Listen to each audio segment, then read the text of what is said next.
O suspiro na Câmara Fria. Trabalho como médico legista há mais de 10 anos. Escolhi essa profissão porque sempre acreditei que a morte era o único ponto final absoluto.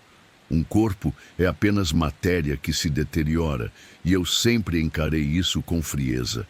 Nunca fui religioso, nunca dei crédito a histórias de assombração, mas numa madrugada tudo o que eu acreditava ruiu dentro da câmara fria do necrotério. Era quase meia-noite. Eu estava sozinho. O silêncio do prédio era tão denso que parecia ter peso. Só se ouvia o zumbido contínuo das lâmpadas fluorescentes e o resfolegar constante dos compressores que mantinham as gavetas geladas. Terminei de assinar um laudo e precisava guardar o corpo de um atropelado. A maca rangia no piso encerado enquanto eu a empurrava pelos corredores estreitos. A cada estalo do rodízio da maca, minha mente me pregava peças. Era como se, atrás de mim, houvesse passos descompassados. Eu me obrigava a não olhar para trás. Sabia que estava sozinho, mas a sensação era de estar sendo seguido. Esse é o tipo de paranoia que a solidão do necrotério alimenta. Empurrei a porta metálica da câmara fria. Ela gemeu, como se não quisesse ser aberta. O ar gelado escapou em uma onda que me atingiu o rosto, arrepiando até os ossos. O cheiro lá dentro era característico, mistura de desinfetante barato, ferro enferrujado e aquele odor doce e nauseante que se infiltra na carne em decomposição. Liguei a luz. As lâmpadas vibraram e piscaram 2 vezes antes de acender. A claridade branca deixava tudo mais mórbido. Gavetas alinhadas, fileiras de corpos anônimos dormindo o sono eterno. Um silêncio quase reverente. Encostei a maca e comecei a puxar a bandeja para depositar o corpo. Foi quando ouvi. Um som baixo, arrastado, um suspiro. Não era um estalo metálico, não era a ventilação. Era humano. O ar sendo expelido dos pulmões. Meu coração bateu no peito como se quisesse rasgar as costelas. O som vinha de dentro da câmara, reverberando nas paredes frias. Meu primeiro impulso foi procurar uma explicação lógica. Espasmos pós-morte, acúmulo de gases, resfriamento de tecidos. Mas meu instinto sabia. Aquilo não tinha explicação técnica. Foi um sopro consciente, prolongado. Continuei meu trabalho, tentando ignorar. Mas quando fechei a gaveta e virei de costas, ouvi outro suspiro. Mais forte, mais próximo. Era como se alguém tivesse soltado o ar bem no meu cangote. O calor daquela respiração parecia real, contrastando com o frio cortante da sala. Meus joelhos tremeram. Fechei a porta com violência e encostei contra a parede do corredor. A respiração vinha curta, entrecortada. Eu não sabia se tinha coragem de voltar para apagar a luz. Permaneci parado, olhando para a porta metálica, esperando que algo saísse dali. Na manhã seguinte, durante o café, fiz piada com o auxiliar, tentando transformar meu medo em humor. Perguntei se ele já tinha ouvido coisas estranhas. Ele me encarou sério e disse: suspiros, sim, e até vozes, chamando meu nome. Não brinco mais de ficar sozinho lá dentro. Eu ri, mas por dentro meu estômago embrulhou. Ele falou com tanta naturalidade que parecia não ter dúvidas. Desde aquela noite, nunca mais entrei sozinho na câmara fria. E o detalhe que me assombra até hoje é que eu não apenas ouvi, eu senti o ar quente de uma respiração humana atrás de mim, em um lugar onde ninguém respirava mais. O corpo que se sentou. Nunca fui de acreditar em lendas urbanas de necrotério. Sempre achei que essas histórias eram inventadas para assustar novatos ou para quebrar a monotonia das noites longas. Trabalho como médico legista há anos e aprendi a lidar com corpos como quem lida com objetos de estudo. Mas uma sexta-feira chuvosa me mostrou que há limites para o que a ciência explica. Era o fim de uma semana exaustiva. A cidade enfrentava uma tempestade pesada, raios riscavam o céu e os trovões estremeciam o telhado do prédio. O necrotério estava mais silencioso do que nunca. Aqueles corredores frios, iluminados por lâmpadas amareladas, pareciam mais desertos sob o som da chuva. Eu aguardava a liberação de um corpo para a autópsia. Enquanto esperava, resolvi organizar relatórios acumulados sobre a mesa. O som da chuva era constante, até que ouvi um ruído metálico, baixo, vindo da sala ao lado. O arrastar irregular de rodinhas no chão encerado. Olhei para o corredor. Nada. O som se repetiu. Achei que fosse uma maca mal estacionada, deslizando sozinha com a vibração da tempestade. Peguei coragem e fui verificar. Quando entrei, meu estômago gelou. Um dos corpos que deveria estar imóvel, coberto por um lençol branco, estava sentado. O movimento foi lento, quase preguiçoso, como se alguém despertasse de um sono profundo. O tecido escorregou dos ombros, revelando parte do tórax pálido. Eu travei. Não conseguia piscar, não conseguia respirar. Meu corpo inteiro gritava para correr, mas meus pés estavam colados ao chão. O silêncio absoluto da sala só tornava tudo pior. De repente, a cabeça do cadáver virou em minha direção. O pescoço estalou, quebrando o silêncio. O rosto sem cor, inerte, me encarava com olhos opacos e vazios. Os lábios entreabriram e da boca saiu um som baixo, rouco, como um estertor prolongado. Não era apenas ar escapando, era como se tentasse falar. Meu coração disparou. Não pensei duas vezes. Larguei os papéis, bati a porta com violência e corri para a recepção. Sentei-me numa cadeira e fiquei ali, suando frio, até amanhecer. Não tive coragem de voltar. Na manhã seguinte, um colega riu quando contei. Disse que corpos às vezes se movem por causa de gases que podem inflar cavidades e causar movimentos bruscos. Chamou de espasmos pós-morte. Eu tentei acreditar, mas não consigo. Aquilo não foi espasmo. O cadáver não apenas se moveu. Ele se sentou devagar, como alguém vivo. Ele virou a cabeça com intenção. E o som que fez não foi ar escapando. Foi um esforço. Desde aquela noite, nunca mais consegui olhar para um corpo coberto com a mesma naturalidade. O lençol branco se tornou uma ameaça. Sempre que vejo um, imagino o momento em que pode começar a se mover.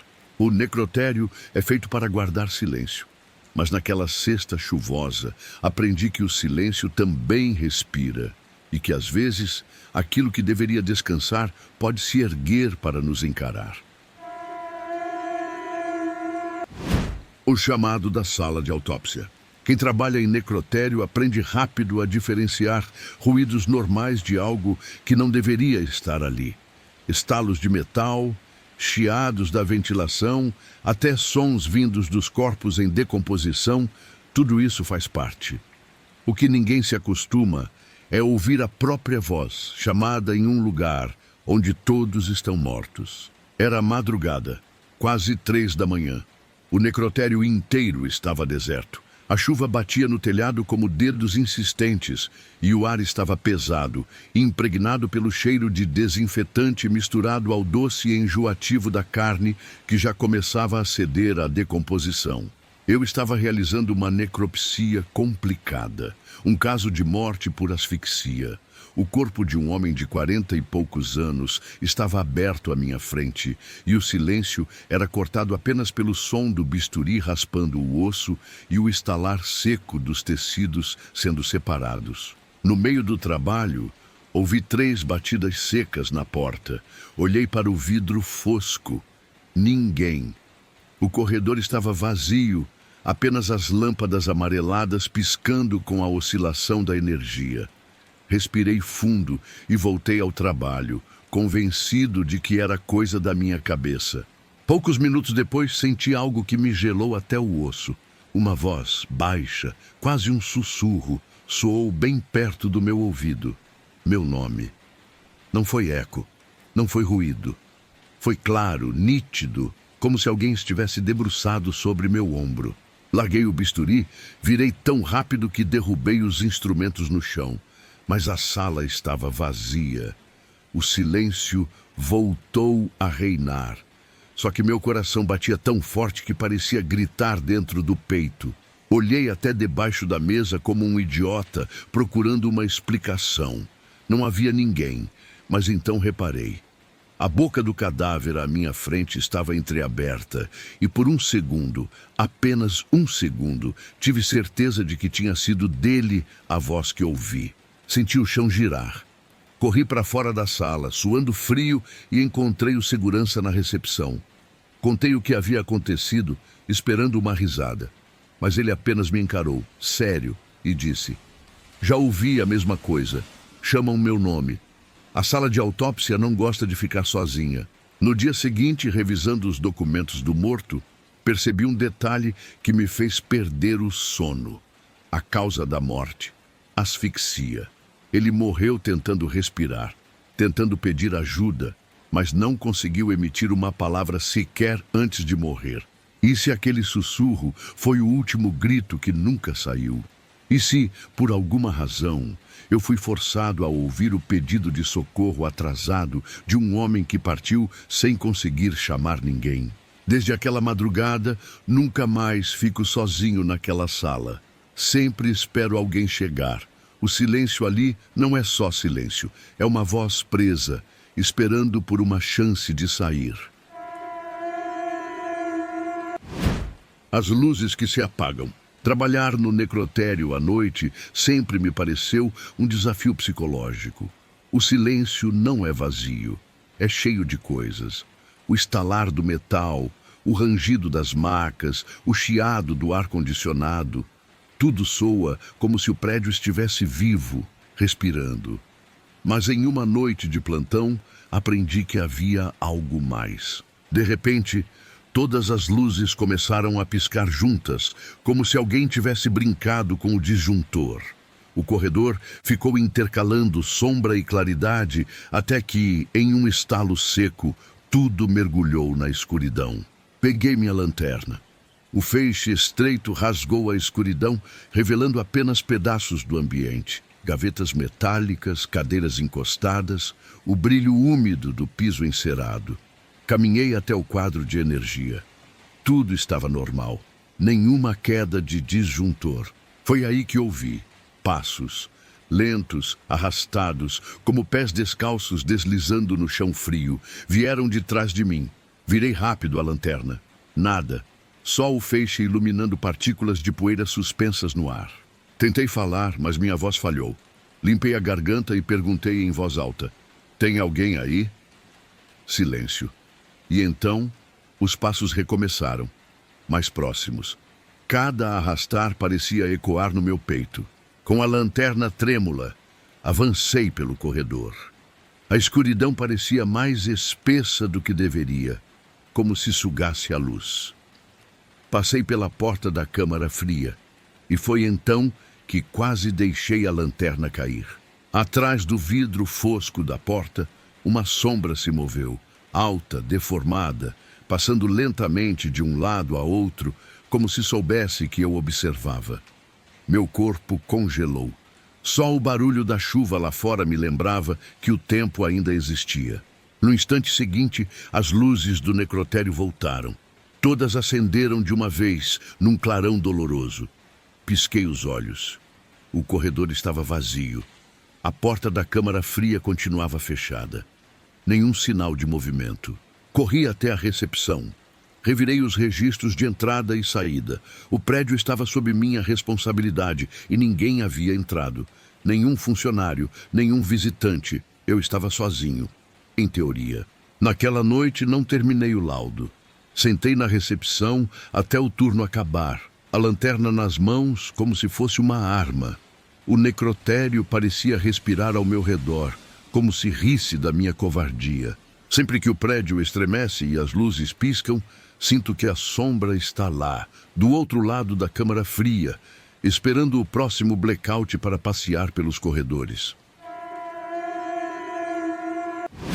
O olhar pelas gavetas. Quem nunca entrou numa câmara fria imagina apenas um corredor gelado, cheio de gavetas metálicas. Mas estar lá dentro é outra coisa. É um peso no ar. O frio que corta até os ossos. O silêncio absoluto que parece amplificar cada batida do coração. É um lugar que deveria guardar apenas corpos, mas naquela noite guardou algo mais. Era quase 2 da manhã quando precisei buscar um corpo. Um atropelado que aguardava a identificação. Abri a porta pesada da câmara fria e o ar gelado me atingiu de frente. O cheiro familiar me cercou. Desinfetante misturado ao odor doce e corrosivo da carne em decomposição. Um cheiro que impregna na roupa, no cabelo, até na alma. As lâmpadas fluorescentes demoraram a acender. Piscaram 2 vezes antes de iluminar o espaço. O corredor estreito de gavetas de aço parecia se alongar mais do que de costume, como se as paredes recuassem para longe de mim. Empurrei a maca até a última gaveta da fileira inferior. O metal rangia alto, cada movimento ecoando no vazio. Segurei o trinco frio e puxei a bandeja com esforço. O corpo estava ali, embrulhado no lençol branco, imóvel. Foi então que percebi. Bem acima da gaveta que eu puxava, havia outro corpo armazenado. E pela fresta do vidro, vi algo que me congelou por inteiro. Um rosto. Olhos abertos. Me olhando. Não era ilusão. Os globos oculares estavam fixos em mim, com as pupilas dilatadas, escuras, focadas. Eu recuei instintivamente, mas não tirei os olhos dali. O rosto imóvel continuava a me fitar. E então, aconteceu. As pupilas se moveram. Lentamente me acompanharam, deslizando na órbita como se seguissem meus passos. Soltei a gaveta e quase deixei o corpo cair. A porta da câmara fria bateu atrás de mim com um estrondo, ecoando pelo corredor. Corri, tropeçando na própria sombra, e saí sem olhar para trás. Passei o resto da noite no carro, estacionado em frente ao prédio, sem coragem de voltar. Me encolhi no banco, tentando convencer a mim mesmo de que tinha imaginado. Na manhã seguinte, contei a um colega. Ele me disse que, às vezes, com o enrijecimento cadavérico, as pálpebras podem se abrir sozinhas, que até movimentos oculares podem ser ilusões causadas pela posição do corpo. Mas não foi isso. Aqueles olhos não estavam apenas abertos. Eles se moveram. Eles me acompanharam até a porta, implorando, suplicando, como se ainda houvesse vida presa naquela carne fria. Desde então, toda vez que abro uma gaveta, sinto o mesmo medo. Tenho a impressão de que serei recebido por um olhar, pronto para me seguir até o fim do corredor. Um olhar que não pertence mais a este mundo, mas que se recusa a aceitar o silêncio eterno. E aí, amantes do sobrenatural, gostaram deste compilado de histórias que preparei para vocês? Caso tenha gostado, convido vocês a conhecerem nossos outros vídeos e se inscreverem em nosso canal Área do Medo. Aqui temos vídeos diários com os melhores relatos da internet, que os fantasmas passem bem longe de sua residência.